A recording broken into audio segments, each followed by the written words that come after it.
আসসালামু আলাইকুম। কেমন আছেন সবাই? নিশ্চয়ই ভালো আছেন। আলহামদুলিল্লাহ, আমরাও ভালো আছি। তো আজকে সকাল সকাল একটু বাজারের উদ্দেশ্যে বের হয়েছি। কিছু বাজার করা লাগবে।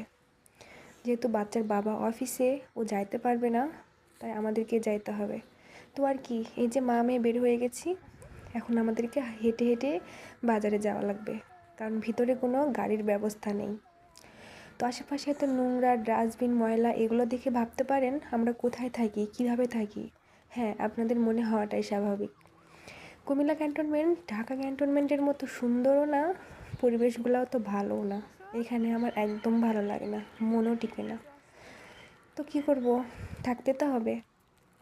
তো রাস্তায় বের হয়ে আমার মেয়ে দৌড়াদৌড়ি শুরু করে দিছে। দেখেন কেমন দুষ্টু করে। আমাদেরকে হাঁটতে হাঁটতে সেই সামনে যে একটা গেট দেখতে পাচ্ছেন, ওখানে যাইতে হবে। ওই গেটটার নাম হচ্ছে নাজিরা বাজার। ওখানে একটা ভাইয়া ডিউটি করছে, ওনার সাথে কথা বলে ও পরিচয়পত্র দিয়ে আমাকে বাইরে বের হতে হবে। তো আর কি, এই যে কথা বলা শেষ করে বাইরে বের হয়ে গেলাম। বাইরে বের হয়ে দেখি আজকে রাস্তায় এত জ্যাম, এত গাড়ি ঘোড়া। আমি আছি এ পাশে, আমাকে বাজার করতে যাইতে হবে ওই পাশে। তাহলে আমি কিভাবে যাই বলুন তো? হ্যাঁ, ঠিক ধরেছেন।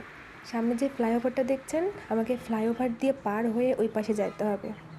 তবে ফ্লাইওভারটা বেশ উঁচু, প্রায় 4 তলার সমান।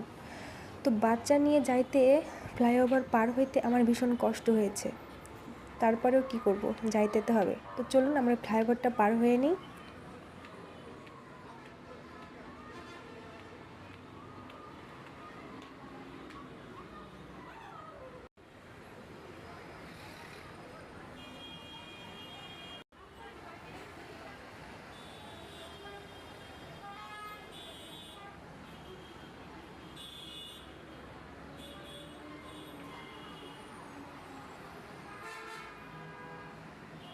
তো ফ্লাইওভারের উপরে উঠে আমি আপনাদেরকে একটু নিচের দৃশ্যটা দেখানোর চেষ্টা করলাম। এত উঁচার পর থেকে নিচে এত গাড়ি ঘোড়া চলে, বেশ ভালোই লাগে। তবে রাতের দৃশ্যটাই বেশি ভালো লাগে। তো আর কি, এই তো আবারও হাঁটা শুরু করলাম মেয়েকে কোলে নিয়ে, কারণ মেয়ে তো এই সিঁড়ি বয়ে নিচে নামতে পারবে না। তো প্রায় বাজারের কাছে চলে এসেছি। নিচে অনেক কাঁচা সবজি, সব কিছু দেখা যাচ্ছে।